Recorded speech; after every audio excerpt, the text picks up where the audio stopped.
السلام عليكم ورحمة الله وبركاته. اللهم صل وسلم وبارك على سيدنا محمد وعلى آله وصحبه أجمعين. إن شاء الله النهاردة روتيننا مع بعض هيبقى جميل وخفيف على قلبكم.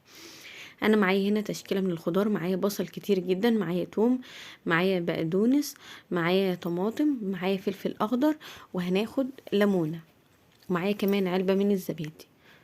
دي طبعا خلطة عشان الفراخ بتاعتي اللي أنا هتبلها بيها. عايزة تتبليها قبلها بساعتين، عايزة تتبليها قبلها بيوم، على حسب بقى الوقت المتاح عندك.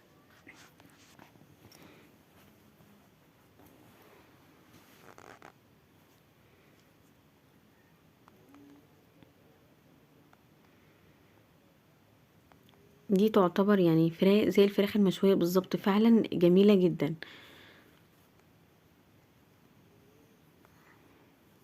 انا اعتمدت الطريقة دي من فترة كبيرة يعني. انا قبل كده كنت بعمل الميكس ده كله في الخلاط وكنت بحطه عليها، بس انا اكتشفت ان الطريقة دي اطعم بكتير. انا حطيت بقى زيت، وكانوا اخر حبة في ازازة الزيت، انتوا متخيلين قلبي. وحطيت بقى الملح بتاعي، وحطيت فلفل، وحطيت كده تشكيلة من التوابل كده 7 بهارات، وحطيت برضو توابل للفراخ. طبعا بقى التوابل دي زي ما تحبوا يعني، اللي موجودة عندكم، ما توقفوش نفسكم. لو حبة ملح وحبة فلفل مفيش اي مشكلة.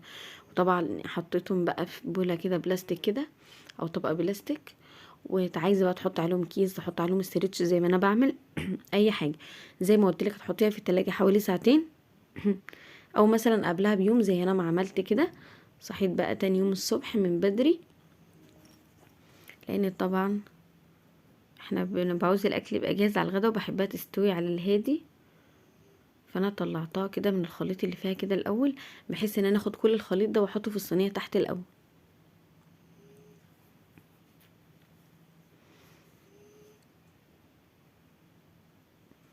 احط بقى نقطه زيت، شايفين ازاز زيت جديده صرفه مكلفه اهو.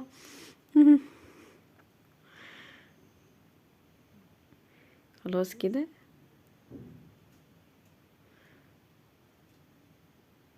هنزل بقى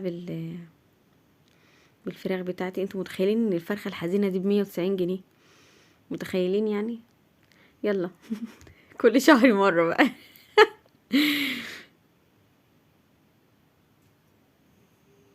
هنا بقى هعمل شويه مكرونه جنبها. انا عملت بصلايه كده بحمرها على النار بزيت كفايه، يعني زيت بزيت كفايه، يعني بحيث ان انا المكرونه بتحب تبقى مفرفره كده يعني. هنزل بقى بالطماطم بتاعتي،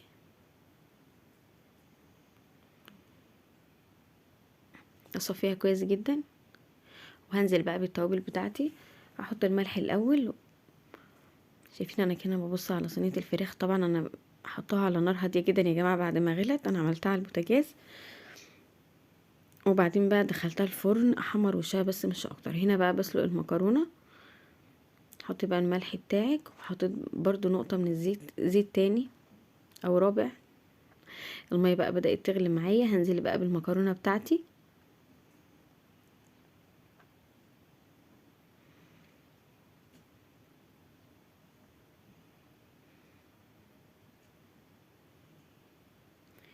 هنا بقى المكرونه بتاعتي، الطماطم بتاعتي اتسبكت، وطبيعي يا جماعه انا حطيت لها التوابل بتاعتها، ملح وفلفل. اي توابل عندك بقى دي ترجع لك. انا عامه المكرونه ما حطيتلهاش غير ملح وفلفل بس مش اكتر. وقلبتها بقى كويس جدا كده، واسيبها بقى على نار هاديه شويه كده تاخد تدي مع بعضها. وبعدين بقى بعد ما حمرت الفراخ كده فرشتها فوق المكرونه كده، بجد ما شاء الله جميله جدا. طبعا بقى اتغدينا وشربنا الشاي. وهاخدكم بقى جوله معايا زي ما عملت معاكم قبل كده. انا كنت نازله اجيب شويه طلبات من المحله.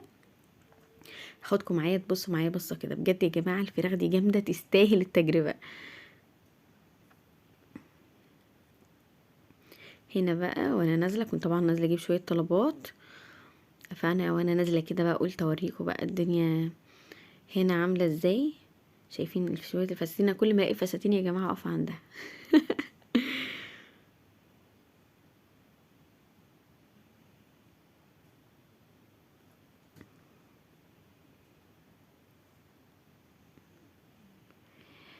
اللي عايز يشتري لبس العيد يا جماعة، اللي متاح معاه فلوس او حاجة يعني، او يقدر يجيب دلوقتي، يجيب لبس العيد من دلوقتي، لان طبعا في رمضان بتبقى الدنيا زحمة وموت. فعلا انا نزلت في رمضان السنة اللي فاتت عشان اجيب لبس العيد للولاد، كان يوم بهدلة بهدلة. انا باذن الله هحاول على قد ما اقدر ان انا اجيب قبل رمضان يعني. وده كان تيشيرت كده على الطريق. الغريب ان هو كان بكام، 75 جنيه او لا ب55، بس كانت خامته حلوة قوي بجد يعني. بس طبعا مش مقاس ولاد يعني. ودي برضو دريسات كده. انا ماشية كده بوريكم اللي بيقابلني كده لما حاجة طبعا مش كل الاماكن كنت بقدر ان انا اصور فيها يعني. دي برضو فساتين قمر كده. البيبي بلو ده حلو قوي.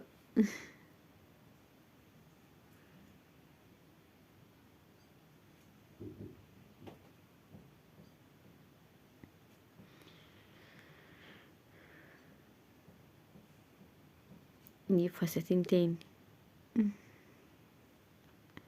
حاجات جميلة جدا والله.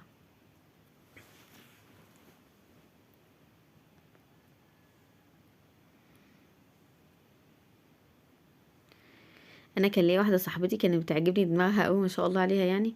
هي كانت بتحوش يعني من مصروف خاص بيها هي يعني، كانت بتحوش. وكان يعني من مصروفها الشخصي ده كانت كل ما يعجبها مثلا حاجه دريس او حاجه تجيبه وتشيله. هي ما عندهاش مناسبه خاصه بيه دلوقتي، بس لما بيبقى عندها مناسبه او حاجه بيكون هو موجود عندها خلاص اوريدي يعني، فما بتحتارش وما تتبهدلش فبتجيب بقى يعني، بينفعها في وقتها يعني. ما شاء الله ربنا يبارك لها يا رب.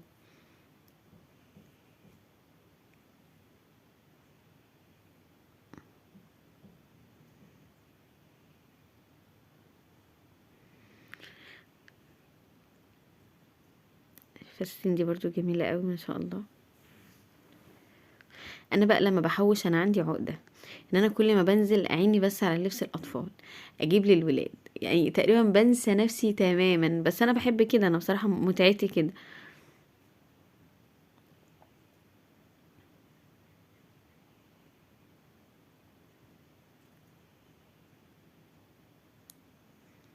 فساتين جميله جدا. طبيعي يا جماعه المحله مش كلها فساتين بس يعني، في حاجات كتير.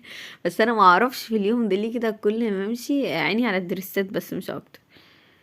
ودي بقى مفروشات بجد، في اماكن كتير فيها حاجات تتصور، حاجات جميله قوي. بس بجد ما كانش في وقت ان انا ادخل كل الاماكن اصور فيها يعني. الحاجات اللي كانت بتقابلني في طريقي كده وانا ماشيه كنت بصور فيها.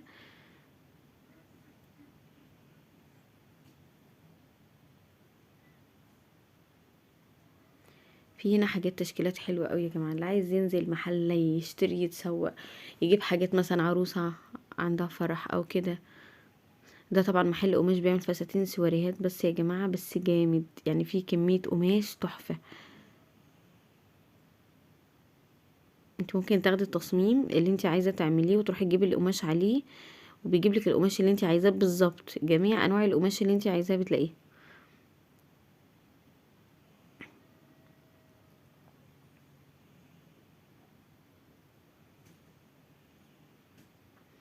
في اليوم ده كمان عشان الجو كان وحش يعني، فما كانش فيه ناس كتير برضه.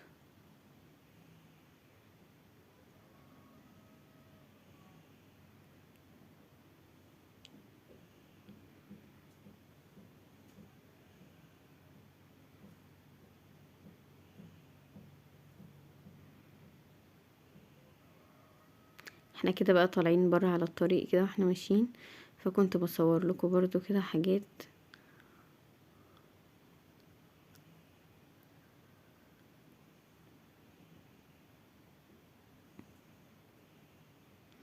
هتوحشوني جدا. السلام عليكم ورحمة الله وبركاته.